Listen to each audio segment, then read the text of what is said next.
Pernah nggak sih baca sesuatu yang panjang banget, kayak artikel, berita, caption, tapi selesai baca semua itu, kita baru sadar, tadi itu baca apa sih?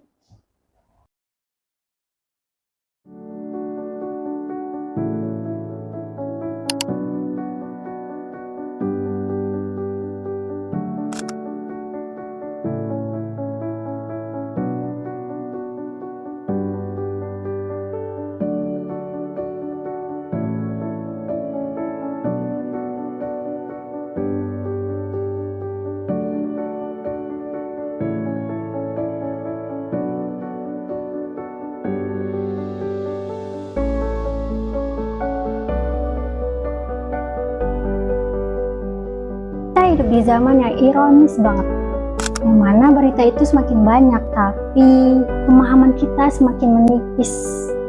Setiap kali buka sosmed, belum selesai proses berita yang satu, muncul 3 berita yang lain, dan kita nggak tahu mana berita yang beneran dan mana berita yang udah digoreng dulu sama orang lain. Dulu, hoax itu gampang banget kita tahu. Sekarang, foto aja bisa dipalsuin.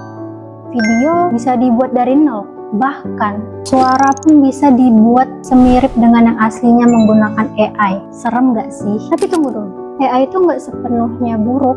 Misalnya kayak pisau dapur, kalau dipakai untuk masak, jago banget. Tapi kalau dipakai untuk hal yang lain, yaitu masalahnya. Sisi gelapnya, ada yang pakai AI buat nyebarin fitnah, buat konten tipu-tipu, atau yang paling mirisnya untuk generasi muda zaman sekarang itu pakai AI buat kerjain PR dan tugas sekolah. Alhasil, pikiran kita jadi malas, kita nggak lagi berpikir, kita jadi tinggal nunggu jawaban. Tapi di sisi lain, AI bisa jadi asisten yang luar biasa kalau kita yang tetap pegang kemudinya. Misalnya, kita punya ide buat proyek, AI bisa bantu kita untuk brainstorm. Kita lagi nulis sesuatu, AI juga bisa jadi editor yang teliti, mengecek penulisan, ngerapiin kalimat. Tapi yang nulis tetap kita, yang berpikir juga kita. Kuncinya, AI itu membantu buat proses, bukan gantiin prosesnya. Nah, di tengah semua kecanggihan ini, ada satu hal yang kayaknya masih kita lupain, yaitu buku. Bukan berarti kita harus membeli buku fisik setiap minggunya. Sekarang itu, zaman udah serba canggih. Kita bisa akses buku dari platform digital seperti e-book, audiobook, bahkan perpustakaan menyediakan layanan buku digital. Semuanya udah bisa kita akses lewat handphone. Tapi, poinnya bukan soal format. Poinnya adalah dengan membaca, dapat melatih otak kita buat lebih fokus, buat menangkap ide secara utuh, dan buat berpikir lebih kritis lagi. Bukan cuma buat nge-scrolling dan nge-swipe sampai kita lupa tujuan awal kita buka handphone. Jadi gini, aku nggak nyaranin untuk membaca 12 buku dalam 1 bulan. Tapi kita mulai dengan hal yang kecil aja. 1 artikel sehari yang kita baca sampai selesai.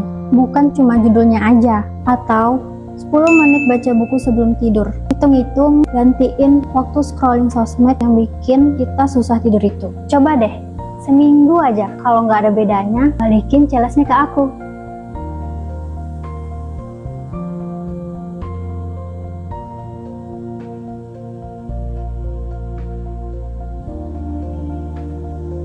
Kita hidup di era dimana semua orang bisa ngomong, bisa posting, tapi nggak semua orang bisa berpikir lebih kritis. Nah, pertanyaannya, kita mau jadi yang mana? Kalau video ini relate ke kalian, share ke teman kalian yang hobi skip baca. Siapa tahu ini yang mereka butuhkan.